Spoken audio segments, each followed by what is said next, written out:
தந்தை மகன் தூயாவியாரின் பெயராலே ஆமென். கிறிஸ்து இயேசுவுக்குள் பிரியமான சகோதர சகோதரிகளே, உங்கள் அனைவருக்கும் இயேசுடைய இனிய நாமத்திலே அன்பான காலை வணக்கத்தை கூறிக்கொள்கின்றேன். இந்த நாள் ஒரு இனிய நாளாக உங்கள் ஒவ்வொருவருக்கும் அமைய உங்கள் ஒவ்வொருவருக்கும் வாழ்த்துக்கள்.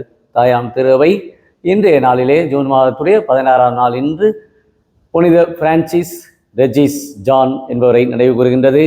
இவர் ரெஜிஸ் தன்னுடைய வாழ்நாளிலே 16ஆம் நூற்றாண்டிலே திருவையிலே பல்வேறு மாற்றங்கள், திருவையிலே திருச்சபை பற்றிய, அருட்சாதனை பற்றிய, நற்கனை பற்றிய பல்வேறு புரிதல் வரக்கூடிய அந்த காலத்திலே இயேசுவை குருவானவராக தன் வாழ்நாளிலே ஏறக்குறைய 10 ஆண்டுகள் மக்களிடையே இவர் பணியாற்றி இருக்கின்றார். குறிப்பாக ஏழைகள், குடியானவர்கள் மத்தியிலே அவர்களுடைய உரிமைக்காக போராடி இருக்கின்றார். அவர்களுடைய அந்த அடிமைத்தனத்திலிருந்து அவர்களை மீட்டெடுத்திருக்கின்றார். அந்த அளவுக்கு ஒரு ஜபத்திலும் கடுந்தவத்திலும் 16ஆம் நூற்றாண்டிலே அவர் வாழ்ந்திருக்கின்றார். அவர் இயேசுவை குருவானவர் எளிமையை நோக்கி என்ற ஒரு உயர்ந்த அந்த ஒரு சிந்தனையிலே தன் வாழ்நாளிலே ஏழைகளுக்கு ஒரு ஏழையாக இவர் வலம் வந்திருக்கின்றார். அருமையான பல பணிகளை இவர் ஆற்றியிருக்கின்றார். ஆக இன்றைய நாளிலே, இன்றைய முதல் வாசகத்திலே நாம் நேற்றைய இந்த வாசகத்தை தொடர்ந்து நாம் பார்க்கின்றோம். ஆக்காப் அந்த நாபோத்துடைய இந்த தோட்டத்தை அபகரித்து அவனை கொண்டு விடுகின்றான்.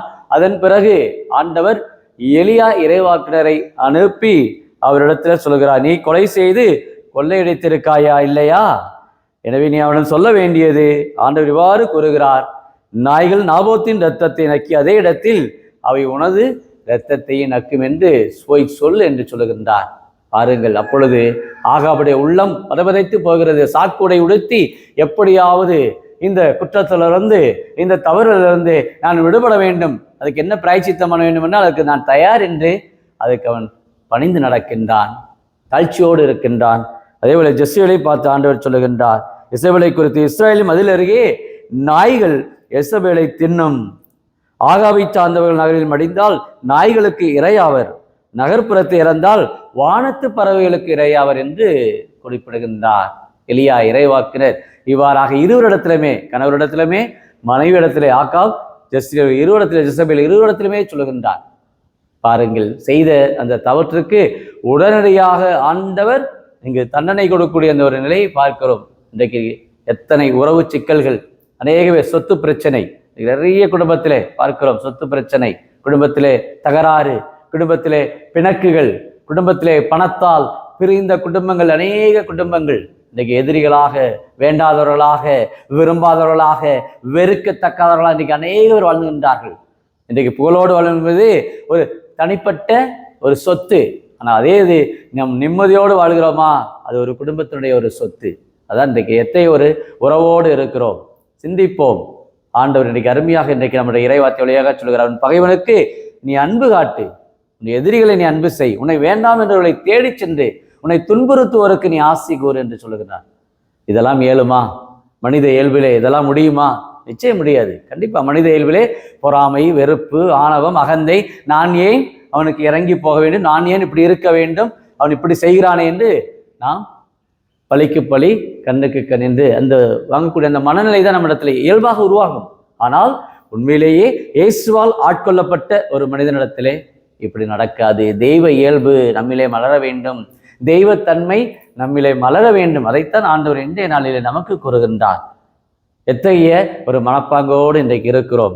உறவோடு வாழ வேண்டும், அன்போடு வாழ வேண்டும். நம்மை வேண்டாம் என்று இருப்பவரையும், நம்மை துன்புறுத்தக்கூடிய மக்களிடத்திலும் நம்முடைய அன்பை நாம் தாராளமாக ஒரு இடத்தில் வெளிப்படுத்த வேண்டும். அதைத்தான் நான் பார்க்கிறோம். மறைந்த திருத்தந்தை 2ஆம் அருள் சின்னப்பர் அவர் சென்னைக்கு வருகிற பொழுது 1981 அந்த ஆண்டுகளிலே அவர் குண்டடிப்பட்டாலும் அவர் தேடி சென்று சிறையில் இருக்கின்ற அந்த நபரை மன்னிக்கின்றார். அன்னை தெரேசா, கல்கத்தா அன்னை தெரேசா பல இன்னல்கள், பல அவமானங்கள் வாழ்க்கையில பெற்றாலும் தன்னுடைய சகோதரர்களை எதிராக நடக்கிற பொழுது, தன்னுடைய சகோதரிகள் தனக்கு எதிராக செய்கிற பொழுது அவர்களை தேடி சென்று மன்னித்தார். அதான் இன்றைக்கு ஒரு புனித நிலையை அவர்கள் பெற்றிருக்கிறார்கள். இன்றைக்கு நான் ஒரு புனித நிலையில் இன்றைக்கு வாழ வேண்டும் என்றால் வெறுப்பு, பகை முற்றிலுமாக அகற்றப்பட வேண்டும். இதைத்தான் பார்க்கிறோம். இன்றைக்கு போர் கூட இன்றைக்கு நிறைவு வருகிறது. காரணம், நம்முடைய எத்தனை காலம்தான் இந்த ஒரு வெறுப்போடும், பகையோடும், மன உளைச்சலோடும், மன அழுத்தங்களோடும் எப்படி வாழ முடியும்? எல்லாவற்றுக்கும் ஒரு முடிவு உண்டு. ஆனால் அதை நாம் எப்படி எடுக்க போகிறோம்? நம்முடைய மன வாழ்க்கையிலே எத்தனை ஒரு மனநிலையோடு உறவோடு நான் வாழ்வேன். என்ன நடந்தாலும் என்ன நேர்ந்தாலும் என் கிறிஸ்துடைய அன்பால் நான் ஆட்கொள்ளப்பட்டவன். வைத்த ஆண்டவனை சொல், பகைவனுக்கு நீ அன்பு காட்டு என்று சொல்லுகிறார். சிலுவையிலே சொன்னார், தந்தையே இவர்கள் அறியாமல் செய்கிறார்கள், இவர்களை மன்னியும் என்று சொன்னார். அதான் இயேசுடைய அந்த அன்பு, தாராளமான அன்பு, எதையும் எதிர்பார்க்காத அன்பு, அகாப்பே, ஒரு தியாகமான அன்பு இன்றைக்கு நம்ம ஒவ்வொரு இடத்துல மலர வேண்டும் என்று ஆண்டவர் இயேசு நமக்கு சொல்லுகிறார். இன்றைக்கு குடும்பத்துக்குடைய எத்தனை எத்தனை சண்டை சச்சரவுகள், சொத்தால் பணத்தால் இன்றைக்கு பிரிந்த குடும்பங்கள், அநேக குடும்பங்கள் இன்றைக்கு நிலுவையிலே, இன்றைக்கு பல்வேறு வழக்குகள், இன்றைக்கு குடும்பத்திலே அமைதி இழந்திருக்கிற குடும்பங்கள் அநேக பேர், பல்வேறு தகராறு சண்டை சச்சரவோடு மன உளைச்சலோடு நிம்மதி இழந்திருக்கிற குடும்பங்கள் தான் அநேக பேர். ஆண்டவரிடத்தில் ஒப்பு கொடுப்போமா? வேண்டாம், இந்த பகை வேண்டாம். வாழ்வது ஒரு முறை, வாழ்த்தட்டும் தலைமுறை என்பது போல பெற்றோரிடமிருந்து பெற்ற அந்த நற்பண்புகள் இந்த பணத்தால் ஒரு நாள் நிலைகுலந்து போகக்கூடாது. நம்முடைய வாழ்க்கையில் ஒரு காகித தாள், அதிலிருந்து நம்ம வாழ்க்கையில நாம் எதை பெறப்போகிறோம்? உரிமைகளை, உறவுகளை நாம் பலப்படுத்துவோம். ஆண்டவரிடத்தில் நம்ம ஒப்புக் கொடுப்போம். ஜெபிப்போமாக. அன்பின் பரலோக பிதாவே, அப்பா இயேசுவே, அருமையான இந்த நாளுக்காக நன்றி கூறுகிறோம்.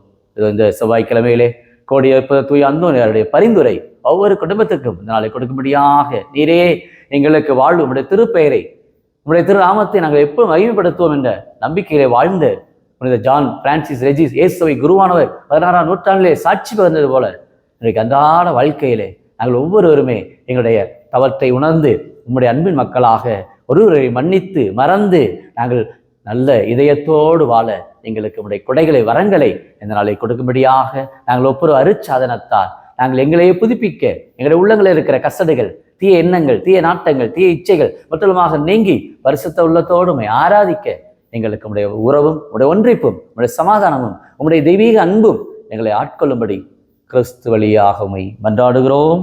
ஆமீன்.